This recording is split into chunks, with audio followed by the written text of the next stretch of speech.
साँच्ची दाइले 3 पढेर चाहिँ किन छोड्नु भा? फेल भएर हो। चुप। कुल्ची गुराँसकै चाहिने। राम्रो गुराँसकै हुन्छ त। अब रातो पनि यसकै हुन्छ।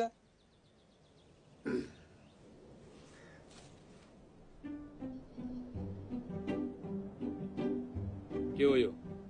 फुल हो कि टुटा? बेमौसमको फल यस्तै त हुन्छ।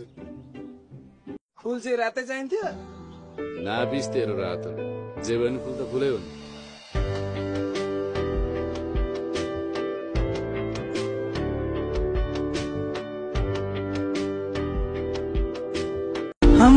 दाइ तपाईँको यो रूप मया भाजुले देख्यो भने त हो ठ्याक्कै बेहुला जस्तो देखाएको छ।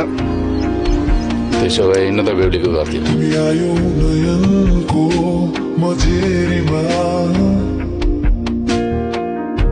तिमी छायो यो मनको अँधेरी